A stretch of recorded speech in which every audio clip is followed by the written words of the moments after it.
So we're going to run the video first? Is that what you want? Let's run the video. Okay. Larry, we've got a very short 2-minute clip we want to show you about economic impact. The University of North Texas agreed to complete an economic impact study on behalf of Weatherford College. The study was conducted using data from the 2021 fiscal year. Weatherford College was able to generate over $139.3 million in revenue for the DFW community. Also, it allows the workforce to be trained in our community and integrate into local businesses like mine to help us provide quality goods and services for our citizens. In 2021, Weatherford College was also able to support over 1,100 jobs contributing to the DFW community. Weatherford College lowers the unemployment rate, it lowers crime rates, and through the employable skill sets that we provide to our students, they in turn get high-paying jobs that pay family-sustaining wages and thereby lower the overall tax burden for everyone else. Public institutions rely on funding from federal, state, and local governments. For every dollar in state and local appropriations provided to Weatherford College was able to provide $4.60 in return. In terms of ancillary impact, Weatherford College was able to generate $213,000 in revenue. It's projected that we see additional growth year over year based on increased enrollment and opportunities provided to Weatherford College within the community. When we reflect upon economic impact, it's important to take more than just a snapshot of a singular point in time. I am so confident in the trajectory and where Weatherford College is going. Weatherford College is a great place where people can stay close and go far.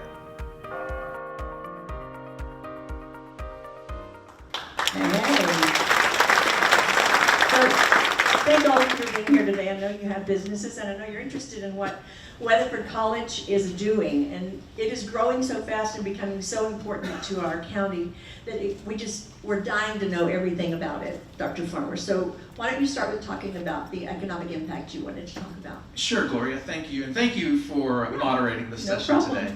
Well, you know, Weatherford College, we have an $80 million budget. We have 717 employees, 5,574 students, the vast majority of which live here in Parker County, just like Blake was talking about. They're our people, they work here, they spend their money here, they go to church with us, they grocery shop with us, they work in your businesses, they buy from your businesses, they get loans for cars and houses and everything else. And so Weatherford College has a tremendous economic impact on our region. Okay, so you wanted to talk a little bit about the tax rate decline? Yeah, Larry, can you Everybody wants to put know about that. That slide up just real briefly? This is the only slide we're going to show, and this is my 6th year as president. I'm in my 6th year, and you can see there the M&O, the maintenance and operations tax rate.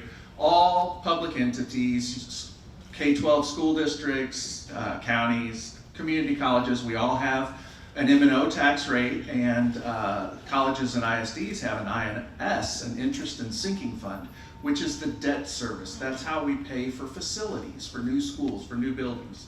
Well, Weatherford College had both tax rates when I arrived here, and I'm very proud to tell you that in our effort to reduce the tax burden on businesses and property owners, we paid off our INS tax rate. We have, as a public institution, we have a $0.00 tax rate for our facilities. That is virtually unheard of. Wow. Something we're very proud of. Okay, so we are excited about everything that's happening. You've introduced so many programs, 4-year programs in the nursing. Your athletic programs are going crazy. Tell us a little bit about just what the students are doing at Weatherford College. Well, the bachelor's degree programs are probably the biggest headline. You know, we've added bachelor's degrees with the brave support of our board of trustees. We've got a couple of trustees here today. We had all these wild and crazy ideas about doing a lot of things that had never been done, and our board got behind the vision and supported it. Community leaders, our foundation board, and we brought bachelor's degrees to Weatherford College. We're one of the few community colleges, not only in the state, but in the country, that awards bachelor's degrees. And our first degree was a Bachelor of Science in Nursing. And we've got some great schools here in the North Texas area, and they do a fantastic job. And I've got 20-year-old twin daughters that went to Aledo ISD, got a great education there. They came here to Weatherford College and continued that great education. And one of them got a $42,000 transfer scholarship to go to Baylor, and she turned that down to go to TCU for an $88,000 scholarship. So she graduates and is off the payroll in May. She'll be 21 then.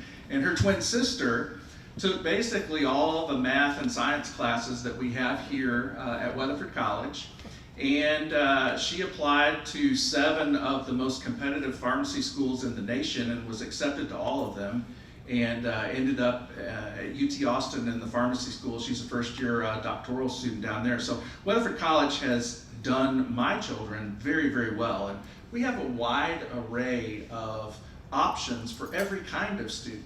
We've got 8-week programs, things like 3D drone mapping.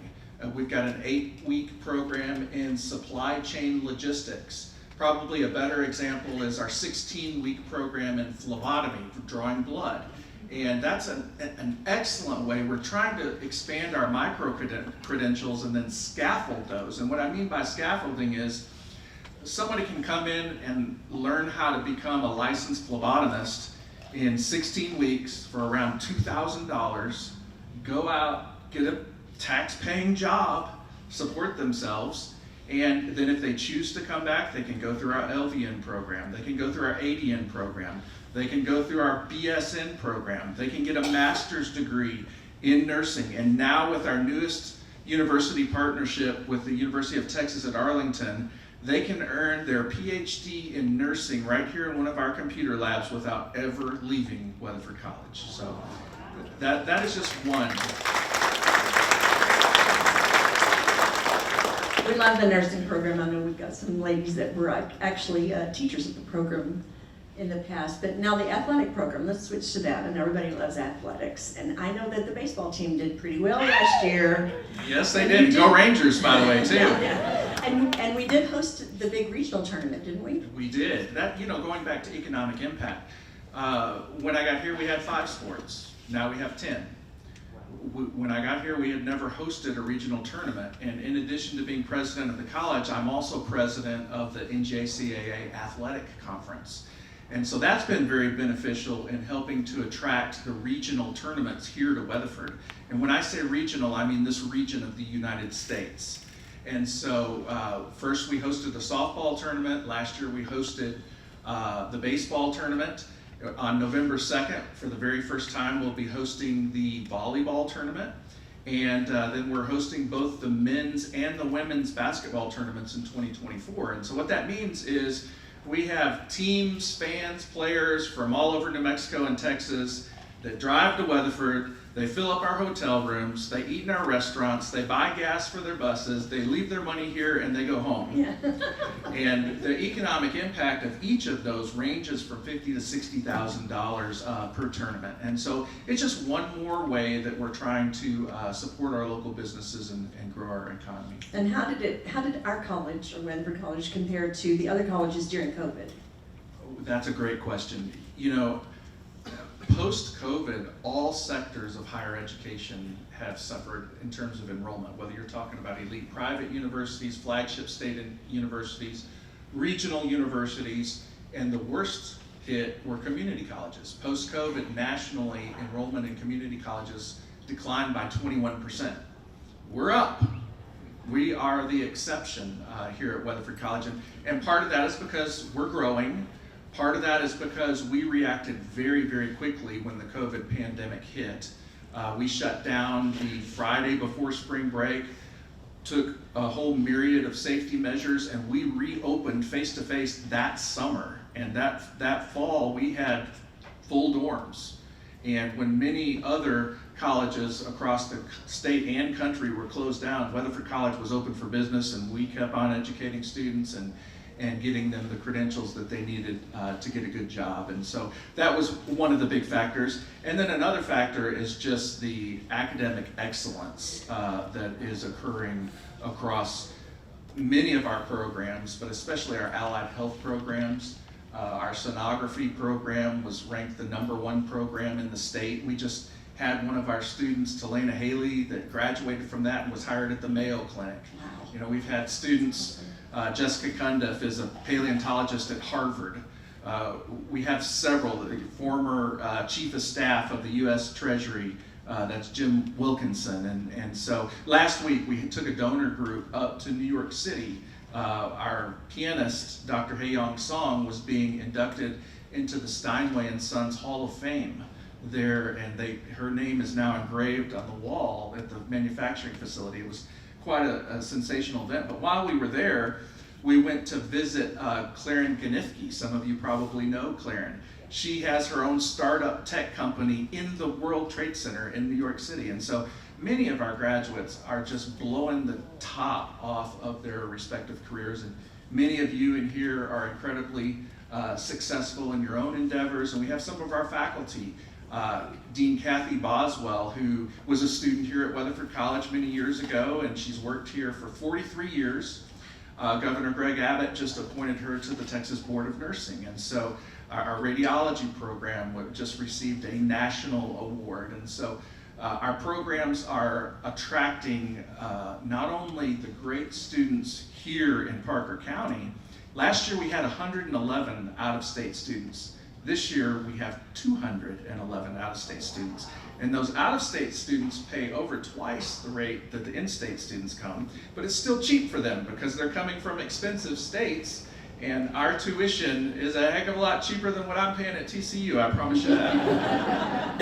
And universities are great, colleges are great, but a lot of kids don't want to go to college and stay for a long time. So what this building has created for those students and for those youngsters in our county is fantastic. Tell us about that. Absolutely. First, let me begin with the building itself. So earlier I told you that we're not using your tax dollars. This building was financed with a tuition revenue bond, meaning that we got the money at a little over 2% to build this building.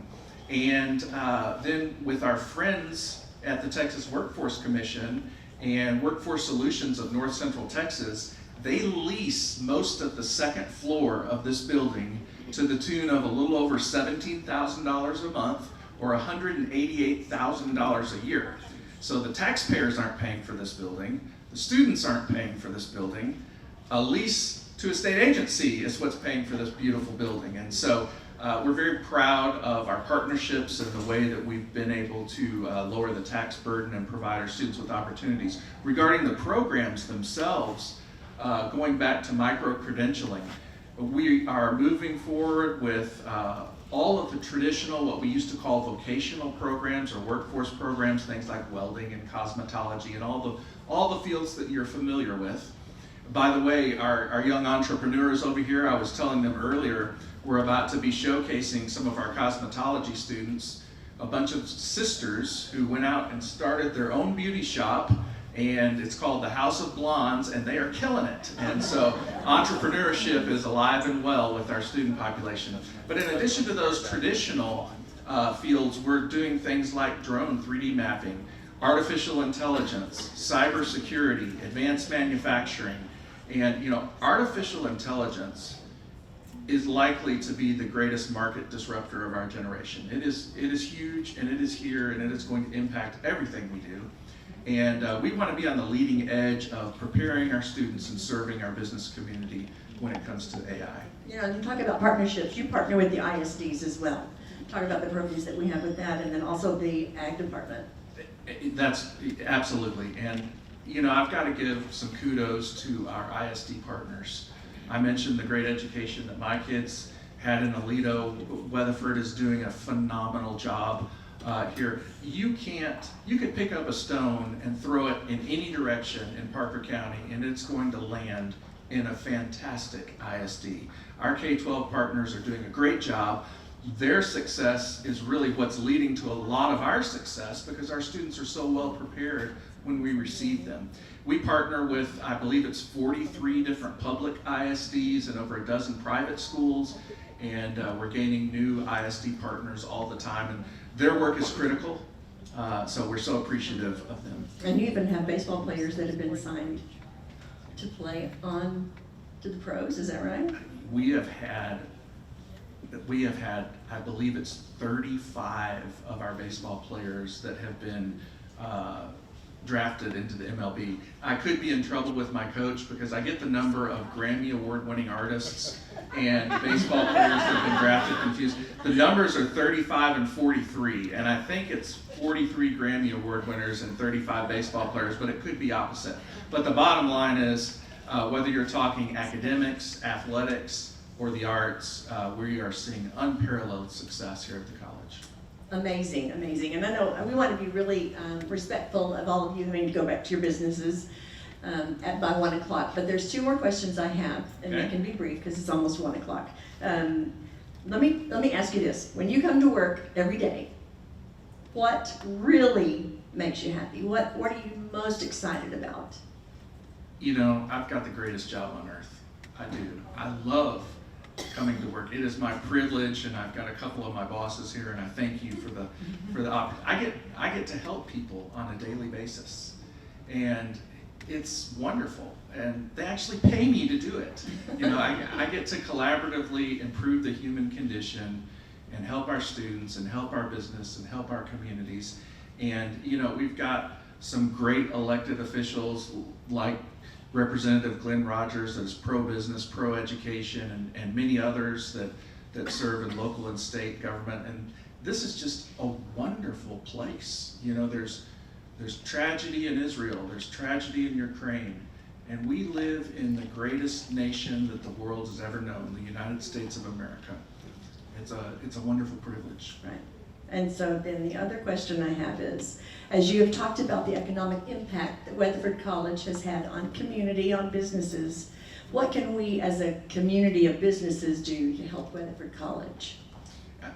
I think spread the word in terms of we're here to serve. Our role is to serve you and to serve our students. And we have some wonderful opportunities here that a lot of people don't even know about yet.